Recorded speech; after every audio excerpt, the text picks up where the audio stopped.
നമസ്കാരം, ഞാൻ വാസുദേവൻ പട്ടൂർ. എനിയാഗ്രാമിലൂടെ ഒരു യാത്ര. ഒരേ വീട്ടിൽ വളരുമ്പോൾ എന്തുകൊണ്ടാണ് ആളുകൾ ഇത്ര വ്യത്യസ്തരാകുന്നത്?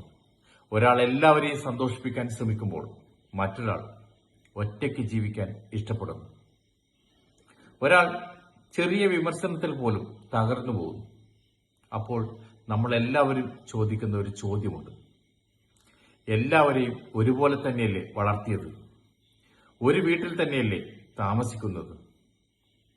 പിന്നെ ഇവർ ഇത്ര വ്യത്യസ്തരായത് എങ്ങനെ?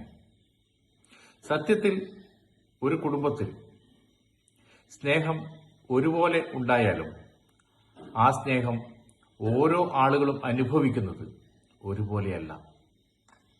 ഒരാൾക്ക് ക്രിറ്റിസിസം കൂടുതലായി ഓർമ്മയുണ്ടാവും, ഒരാൾക്ക് പ്രഷർ, മറ്റൊരാൾക്ക് ഇൻസെക്യൂരിറ്റി ആയിരിക്കും. അങ്ങനെ മെല്ലെ മെല്ലെ നമ്മൾ ഓരോരുത്തരും ചില റോൾ സ്വീകരിക്കും.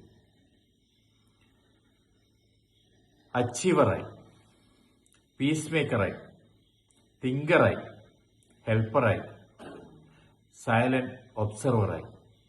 ഇവ വെറും പെരുമാറ്റങ്ങൾ മാത്രമല്ല, നമ്മളെ ഉള്ളിൽ നിന്ന് നയിക്കുന്ന ഭയങ്ങളുടെയും ആഗ്രഹങ്ങളുടെയും പ്രതിഫലനങ്ങളാണ്. ചിലർക്ക് അപ്രിസിയേഷൻ വേണം, ചിലർക്ക് സേഫ്റ്റി, ചിലർക്ക് ഫ്രീഡം, ചിലർക്ക് കൺട്രോൾ. അതുകൊണ്ടാണ് ഒരേ അഡ്വൈസ് എല്ലാവർക്കും വർക്കാവാത്തത്. എനിയാഗ്രാം അത് നമ്മളെ ലേബിളായി കാണുന്നില്ല, പകരം നമ്മളെ യഥാർത്ഥത്തിൽ എന്താണ് നയിക്കുന്നത് എന്ന ചോദ്യത്തിലേക്കാണ് കൊണ്ടുപോകുന്നത്.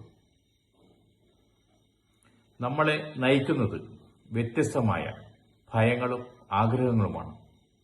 ആ 9 വ്യത്യസ്തമായ മനസ്സുകളിലേക്കുള്ള യാത്രയാണ് എനിയാഗ്രാം.